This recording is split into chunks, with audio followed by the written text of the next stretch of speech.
Never Mind the Buzzwords is a community event from Jigsaw Better Business. Taking place bi-monthly, its aim is to build a community of businesses and professionals where you can learn, share and connect.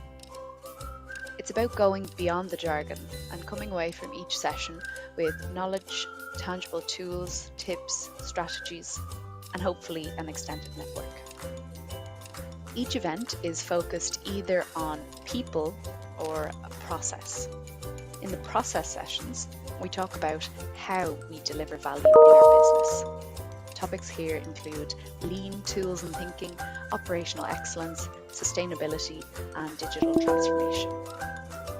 In the people sessions, we look beyond the process to the who, discussing topics like leadership, teams, culture, and professional development. Never Mind the Buzzwords isn't just an event that you attend, it's an event to participate in. So get involved in the conversation, put your camera on if you can, share your thoughts, ideas or questions in the chat, or feel free to unmute yourself. And don't forget to stay in touch. We have a LinkedIn group where we upload resources and recordings from this community. And if you follow Never Mind the Buzzwords on Eventbrite, you'll be notified whenever we post a new event.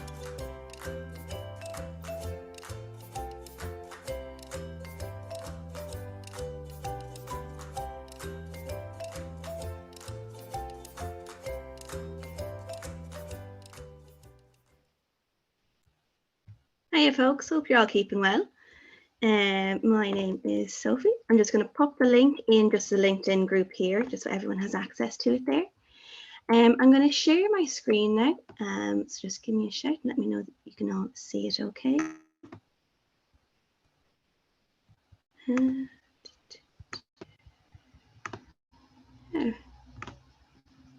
Now, can everyone see that all right, yeah? Super stuff. I'll take the silence as a yes. And anyway, well, hi everyone. You're all very welcome. So this is Never Mind the Buzzwords. So anyone that has attended before, you know the idea behind the group is to really, form a space where people can learn, share, connect. So you have discussions on a number of topics from leadership and company culture to lean management, digitization, and sustainability. So I'll be taking over as host today. So my name is Sophie and I'm sustainability lead here in Jigsaw Better Business. I'm joined today by Stuart, who I'm sure most of you know already. He's just lurking in the background. He might interrupt as he pleases if he has a comment or something to share.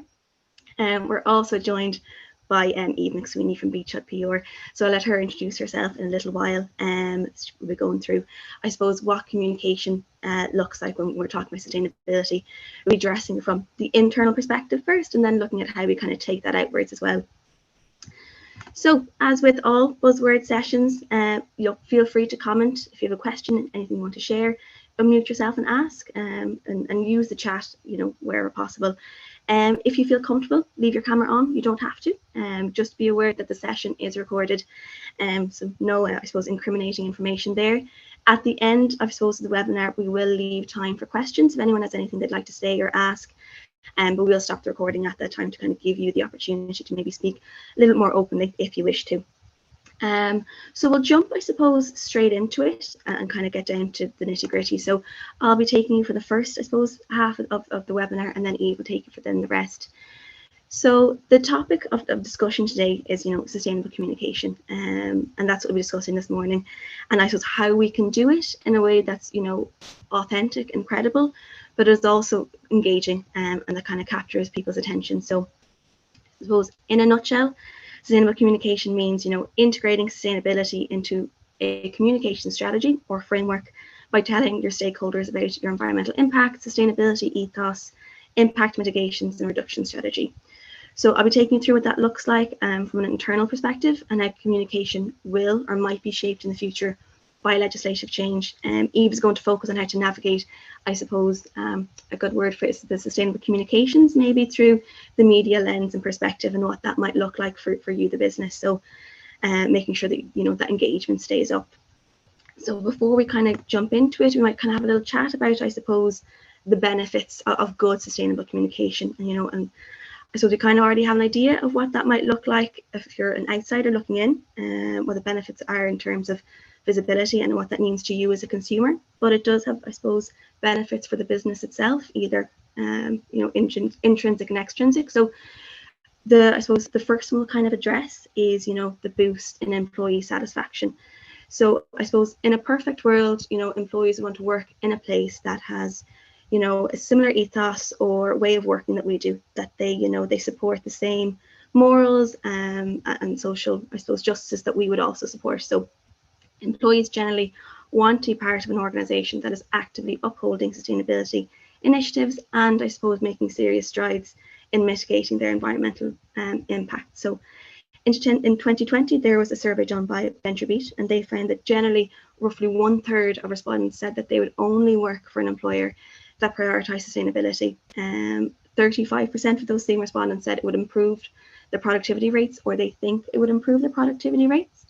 30% of it believe that, if their business that they worked for, really made serious effort in improving their sustainability strides, it would place them as a leader within the industry. 40% believe it would improve the workplace culture as a whole. And it's going back to that, I suppose, working for a place that, upholds the same morals and ethos that you would. Generally, we would say, implementing any type of sustainability initiative can make, your organization more attractive to top talent. So where core values are continuously upheld, teams generally build stronger connections and then can become more productive and engaged, I suppose, over time. Look, the next one is, I think everyone knows that it builds a positive reputation, that has had its benefits and its drawbacks, which we'll touch on a little bit later. So generally what we would say is, when an organization invests time and resources in building a sustainable future, customers basically take notice. So I suppose more now than ever, customers are more aware of where their money is going, and they want to support companies that actively address, I suppose, their role in the climate crisis, and take responsibility for the impacts that they produce, basically. So McKinsey did a survey in 2020 and found that around 60%-ish of consumers said that they would pay more for products that they believed had sustainable packaging. So organizations that prioritize that sustainability by reducing and reporting off and offsetting emissions receive, I suppose, their customers' gratitude, respect, and trust. Generally, the more than those that don't. On average, around 70% of respondents from a survey by Nielsen IQ said that they would stop buying products, I suppose, from companies they believed were greenwashing or being inauthentic. Now, greenwashing is, I suppose, quite the topic at the moment, and we'll touch on it here by both myself and Eve. In terms of, I suppose, another benefit for the business, it differentiates you from your competition, really. So although ultimately sustainability should, become common practice, in all layers of society, it can today still create, I suppose, a competitive advantage that helps business performance. So while sustainable action, and I suppose by default sustainable communication, shouldn't be seen, I suppose, as strictly as a strategic tool, it is undoubtedly positive for businesses to, I suppose, invest time and resources into it. And then finally, the last one kind of encompasses everything, is that, your stakeholders pay attention. There's a growing interest in, what the environmental, social, and I suppose governance performance of companies are, and where I suppose customers are investing that money into. So the thing we want to get across, and I suppose it's going to, you'll hear it a lot today during the session, is the idea of, trust and transparency. So the greatest benefit you'll see from, a really good sustainable communication strategy is, the sense of trust that consumers will give you as a result, of being transparent. So there was a quote that we kind of came across a few years ago. So I think it was actually the first year during COVID. And it was, trust is a powerful commodity and transparency fosters trust. So when Tech Target released this article basically saying, we're at a time where there's a lot of environmental, social, political issues, and, customers are expecting their brands to, be frank and honest about, where they stand on the issues and what they're doing to, assist, mitigate. So it's important to have, basically. And the first step in pursuing transparency with the customers is to achieve it within the business itself. And we can kind of see, once we kind of introduce that commitment at every level, we can kind of have those honest discussions in-house about what the business is doing, what the business's goals are, what the business for the future looks like. We can start to build that outwards then. Before, I suppose, any communication strategy starts, the single most important thing that you have to do is to put in the work in the first place. So while the emphasis today is on very much, how we can communicate sustainability, the foundation is the work you put into it in the first place. So in order to kind of have that authentic and, transparent, communication strategy, you really need to understand what your impacts are, and manage what you're doing to reduce them. Have that outlined action plan in place to reduce your impacts. What are your long-term sustainability goals? It's really making sure that you have that, I suppose, that foundation laid before any type of communication builds off of it. So in terms of building it internally first, there's, suppose if you Google, how to communicate sustainability internally, you'll get a load of, I suppose, frameworks and tidbits and I suppose tips that you can use. I suppose the important thing here is to keep it as, I suppose, as clear and concise as possible. And we'll discuss, I suppose, what we think, are the 4 main things to address. And we do kind of chat about, what it looks like to communicate internally.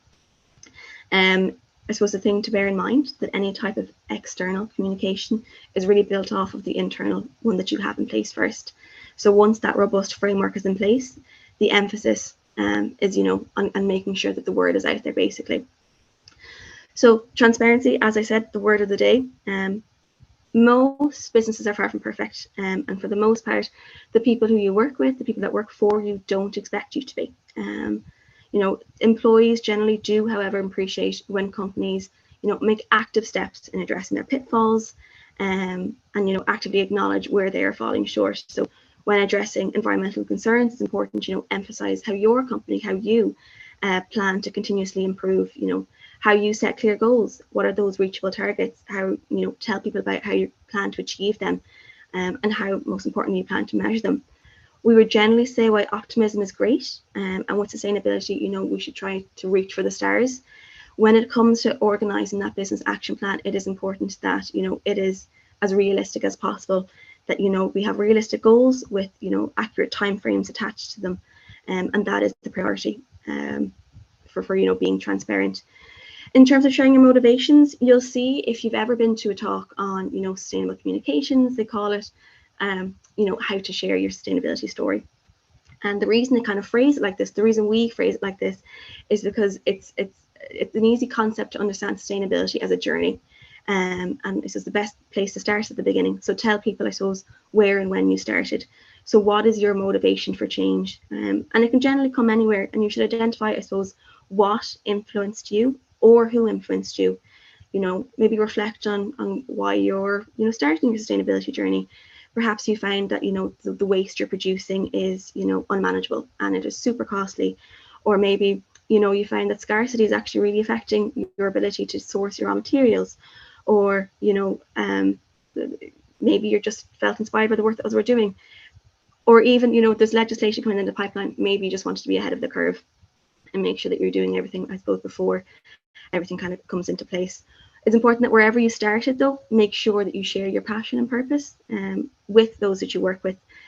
Tell them what you believe sustainability means to you, what it means to the business, and how do you plan to kind of achieve it within the company.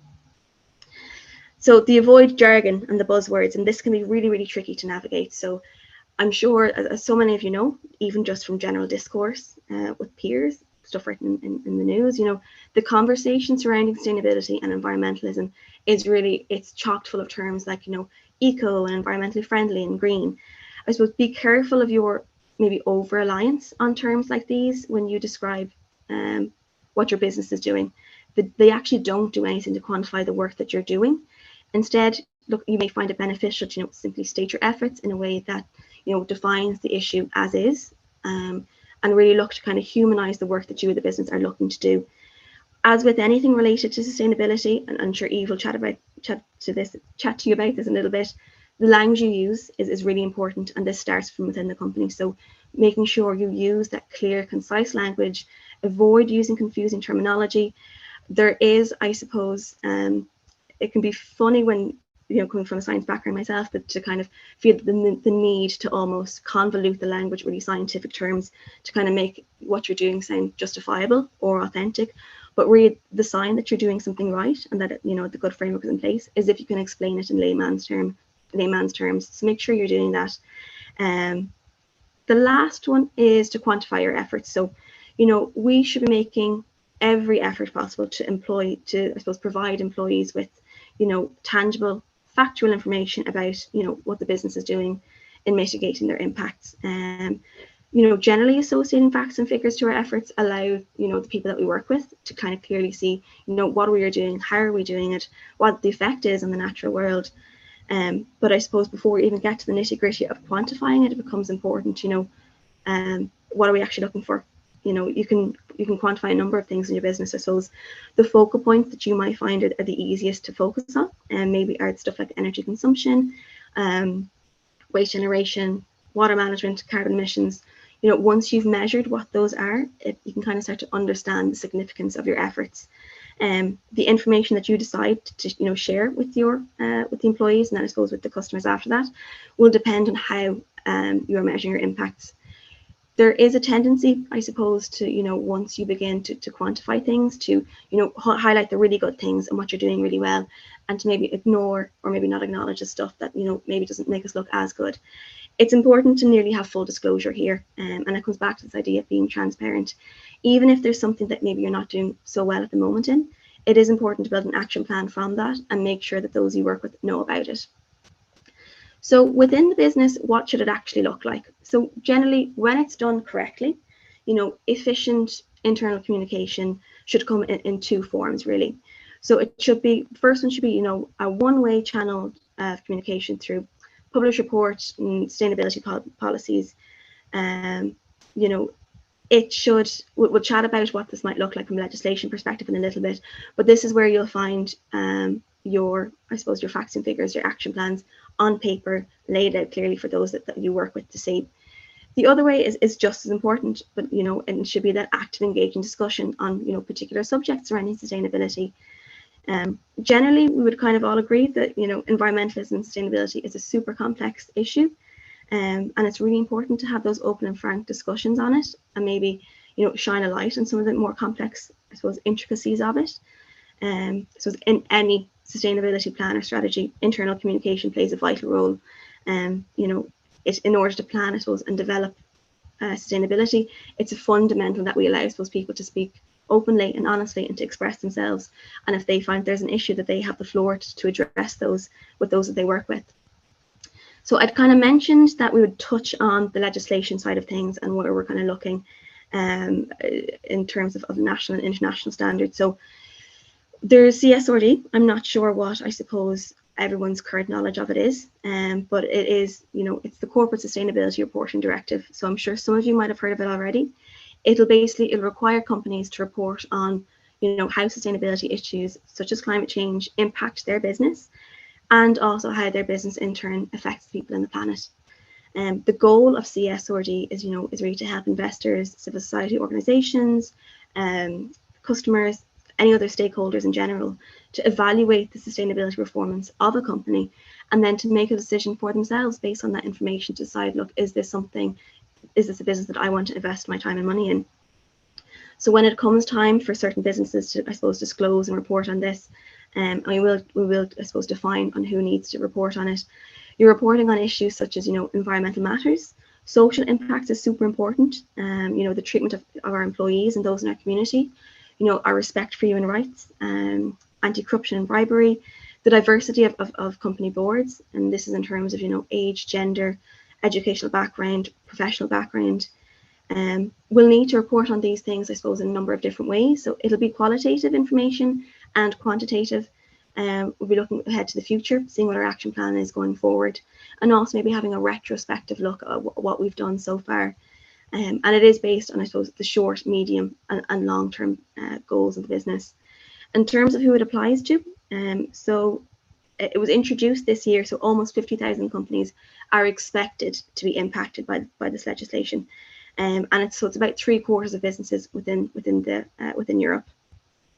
So the only people exempt from it are micro industries, so those less than 10 employees. So any company listed on a regulated market within the EU, apart from the micros, large companies, listed SMEs, that is even those with, I suppose, that don't operate within EU, but still have customers within the EU, they would need to comply to these standards as well. In terms of when this is, I suppose, looking to kind of kick in, it's already started. So large companies will have to report on their impacts on 2023 impacts in 2024. SMEs, there is the option to push, I suppose, back on that reporting until 2028. Although, look, there is, I suppose, benefits of getting ahead of the curve now, sorting out and establishing that, I suppose, framework now.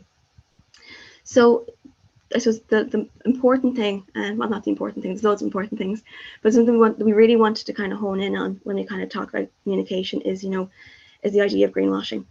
So with, I suppose, any sort of sustainable communication, there is the possibility of greenwashing occurring. So in its broadest terms, it's really any misinformation used to depict an organization, a business, an individual as, as more environmentally friendly or, responsible than it actually is.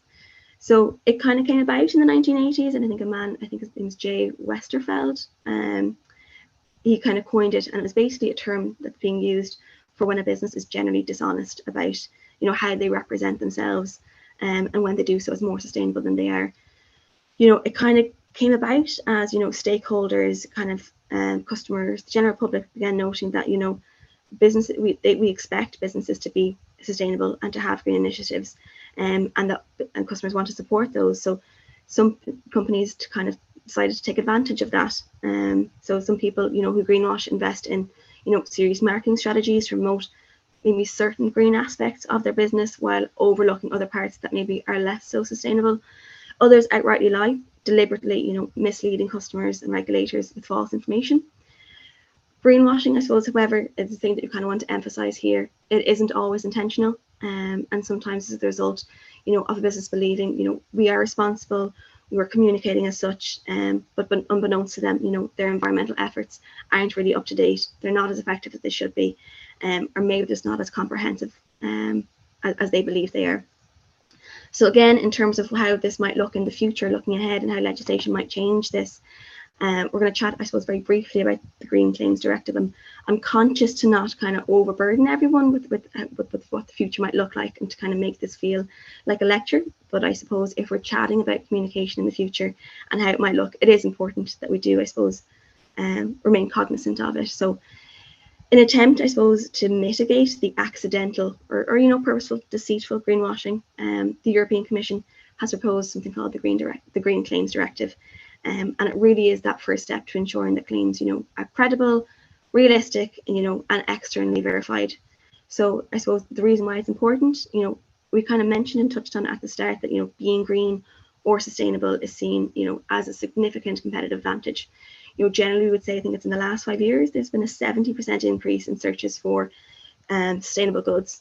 However, the European Commission did find in 2020 that 53% of the, I suppose, examined environmental claims were vague, misleading, or unfounded, and 40% were unsubstantiated or unverified. So I suppose to protect the consumer and to kind of protect them from any sort of green marketing technique, strategies or techniques that might take advantage of them, the directive will give or provide assistance or reassurance that when something is sold as green or sustainable, it is in fact sustainable. So much like the CSRD, there is, I suppose, certain companies that will have to adhere to it. So it will affect the vast majority of EU operating companies, from SMEs to larger internationals. Again, it won't affect, for the time being, the micro enterprises, so those less than 10 employees, or those that generate, I suppose, less than 2 million annual turnover. They'll be completely exempt from it. So at the moment, it hasn't been passed. The directive still needs to be approved, I suppose, by the European Parliament and then the Council of the European Union. But it will be introduced in one way or another, and it will be impacted for it.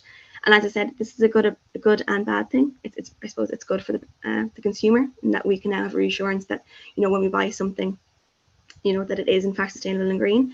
And it also makes sure that businesses are kind of staying authentic and realistic, and that there is some kind of credible verification process there.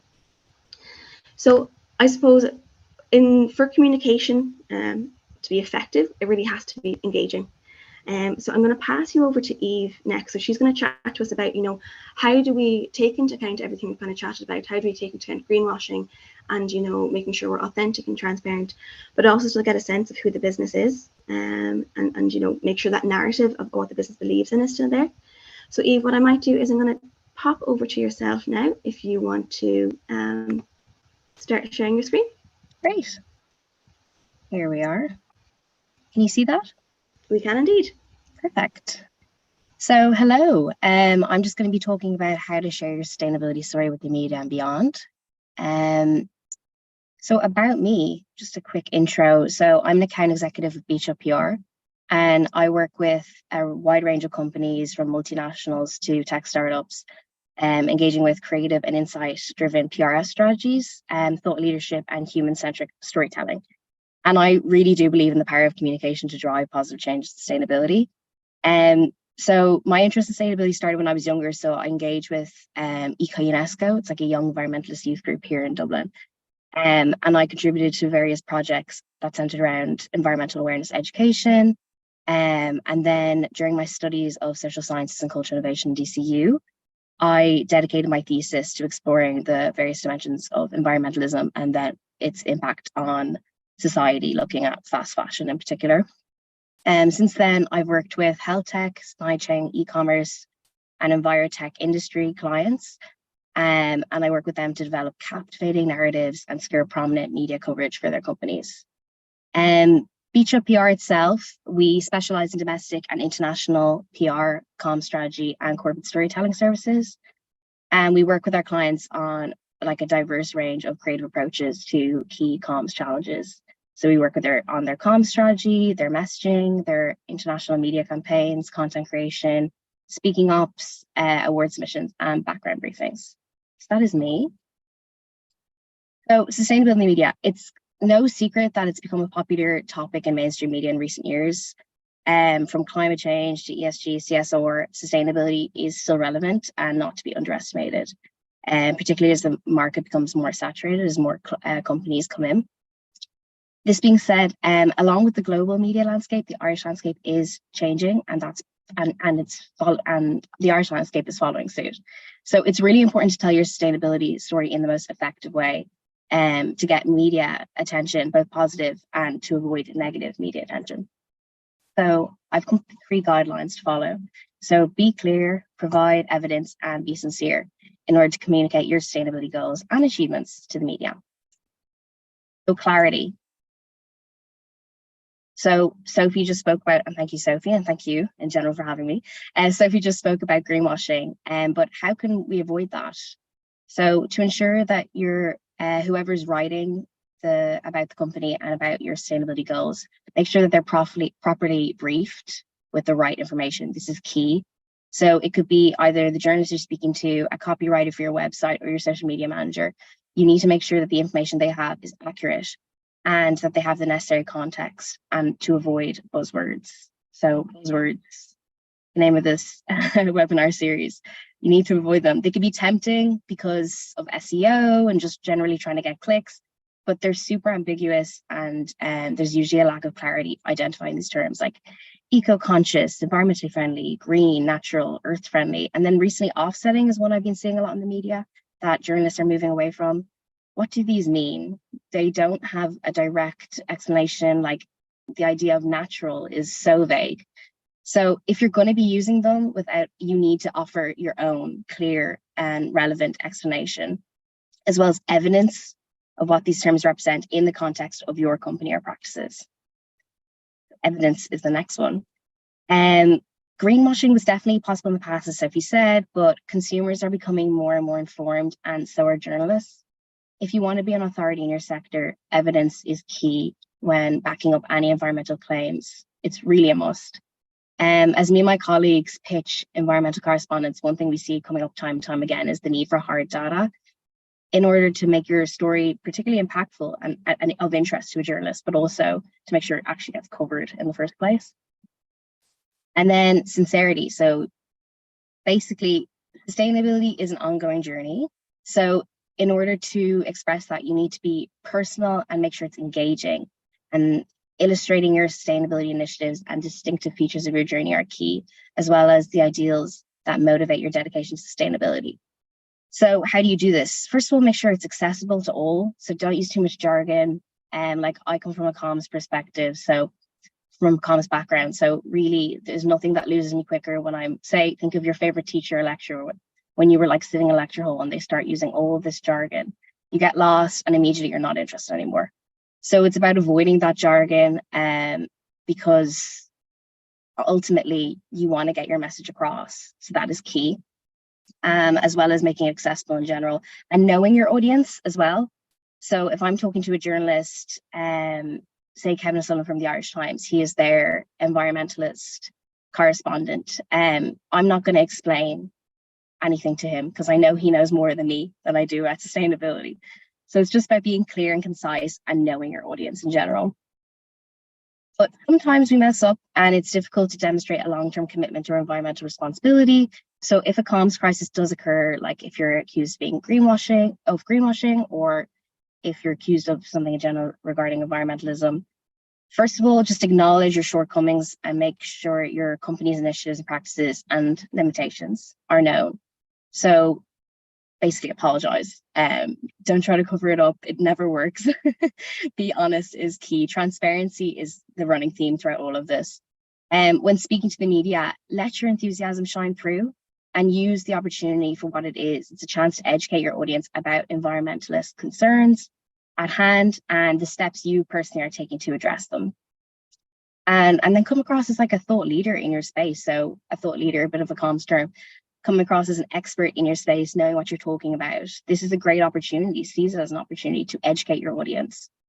And finally, encourage discourse and participation in order to reestablish the trust and confidence. Trust comes when a company isn't faceless. So providing a common spokesperson who's happy to talk about the crises itself, who is transparent, is key. Because you can't have sincerity without a certain level of transparency and honesty. So just to conclude, as the media landscape continues to evolve, companies that follow these rules can demonstrate true commitment to sustainability while avoiding the trap of greenwashing. Clarity, evidence, and a sincere commitment to sustainability can all help in the establishment of consumer confidence and the development of a truly environmentally responsible reputation. Reputation is very important. So thank you so much for listening, and I'll be open to questions in a little while. But just in general, you can email me at eva@beachupbr.com or scan the little QR code if you want to link up. Great. Super, thanks, Steve. I really appreciate that. So a few things have just jumped out. So I'm wondering, so we kind of chatted about, what the internal structure will look like, how to chat about that internally. And then I suppose in terms of, how can you actually, I suppose, communicate externally? Are we talking only social media in general, or, what about face-to-face contact or meeting people? How does that work for, I suppose, telling people what you're doing essentially? Yeah, of course. So if you're moving away, thank you for your question, by the way. If you're moving away from traditional press, things like these, like webinars, conferences are really, really effective to get your story across. As well as social media. Social media is super important, especially for Gen Z. They're on social media all the time, like myself. So that is key, being aware of your audience. Like if you're trying to get into a Gen Z's mind, you really do need to be on their phone. As well as some in-person activations. So pop-up shops have proven to be super duper popular, I found, when writing up media strategies. Pop-up shops are engaging, they get to meet who's behind the company, and as well as panel discussions. So attending these and listening to your favorite CEOs chat about sustainability can be really, really inspiring. Absolutely. I have to think. Oh yeah, so something that kind of crops up a lot is, so there's always the debate between, we need to have quantifiable data, we need to be externally verified, we need to be, I suppose, as clear as we can with the language. How do you make sure that you're kind of addressing all of those things while also, like, maintaining that familiar aspect of a business and making sure that that business narrative is still there? Do you think it's possible, or is it a fine art? Is it practice? Yeah. How do you find that? Yeah. It's a good question. Again, as I said, like when people start hearing numbers and stuff like that, sometimes their brain turns off. It just gets a bit jargony. But it's about whoever you have as an in-between translating that message for you. So if it's the journalist, like usually the journalists know what they're talking about. They always do know what they're talking about, especially if they're environmental correspondents. So they will do that translation for you to the general media. They will pick out what's important, and they're masters at weaving a narrative that's interesting. So it's key. Like they'll do that for you basically. But when it's just yourself and you're sticking things on socials or in your website, it's just about knowing your audience. Like if you were describing it to, even say you were describing it to a 10-year-old, how would you translate that? And then once you've established that, get the key terms and put them into that explanation is usually what we do. Yeah, very fair. Look, there's I suppose the broad discussion on how sustainability is discussed anyway in the media, I suppose, outside of what an individual business is doing. But I suppose the stuff that we can do and stuff like that, you know. I mean, there's no need to over intellectualize it.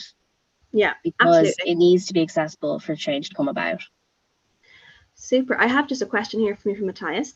So it's just for you, Eve. So which challenges, I suppose, are most recurring when it comes to promoting company sustainability stories authentically? What do you think, I suppose, is what comes up most often in terms of challenges? So there is a bit of sustainability fatigue, the same way we're seeing kind of AI become a constant narrative at the moment. Sustainability fatigue it's real. Everyone says kind of year 2019, 2020 was the year of sustainability. It was just everywhere in the media. And as people are approaching kind of like we're in a cost of living crisis, it does kind of go down the list of top priorities in your mind. But that being said, if a journalist sees hard data, they will take your story because it's really, really important. So it's just about providing that evidence. Basically, it's just about providing it instead of saying sweeping statements. Yeah, something you said there just at the very end, just in terms of the leadership figure in communication. So generally in sustainability, you would have, you know, what it means. We'd have something called an opinion leader, who's basically a trusted person to chat on it. Would you consider that important for communications, or what do you think? And then I see Liam just a question, so we might pop over to him afterwards. Yeah, I mean, that's what we do at Beachut in my company. PR is all about, because the clients I work with, they are thought leaders, they are opinion leaders in their spaces. So it's about getting them out there in front of media. It's key. Because when a journalist thinks of a certain topic, they'll automatically think of you, and then thus your consumers will as well. Super stuff. Liam, do you have a question? Yes, thanks, Sophie. Yeah, that's very good, guys. I really got a lot from that, actually. Even though I work in the traditional lean space, it's nice to see a green skin on it. So yeah, fun. I particularly like your slide later on there, Sophie. Trust is a powerful commodity, and transparency fosters trust. Yeah, that's my takeaway from today. Transparency fosters trust. Yeah, look, as you talk, you mentioned the word change quite a lot in both your presentations there. Yeah. And I've come across the change model. It's from the mid-90s, so don't mind too much its age, really. It has been tested many, many times in different scenarios. And I guess probably in sustainability space as well. It's by John B. Cotter. It's an 8-step change model. He talks about creating urgency, getting a powerful coalition together, creating a vision for the change. Yeah, I see you guys doing there. Communicating that vision. Yeah. It then talks about taking away the obstacles. And the short-term wins, so important. Like, you know, it's a long journey. This is going to be done by small wins at small steps. And then building on that change, building on them small initiatives. And then most important in the whole lot then is anchoring that change in the culture of the organization. And so, yeah. Yeah, I think sustainability is very like lean in a certain sense that, you know, it's not something you achieve and then you're done with. It's very much something that you just live with for, you know, the rest of as long as the business lives, essentially. You know, the goalpost keeps changing. It should, you know, it's a stick to beat each other with, essentially. Yeah, certainly there's a lot in it. So well done, guys. Yeah, that's me. No problem at all. Thanks so much for your input, Liam. I really appreciate that. What I might do is I'm just going to share my screen very briefly. So we put in the link just to the LinkedIn group. I just want to chat to you super quickly about, I suppose, the next session going ahead. So Julie is going to take the next session for buzzwords. 2 seconds now. And that is on sustainable success and well-being, and how it's kind of key to performance. So that is on June 28th at 11 a.m. So Julie's left in the link for that anyway into the group chat that you can see there. I've left in the link to the LinkedIn group. You can follow us on Eventbrite as well, or you can join a mailing list. Just tick the box when you're registering.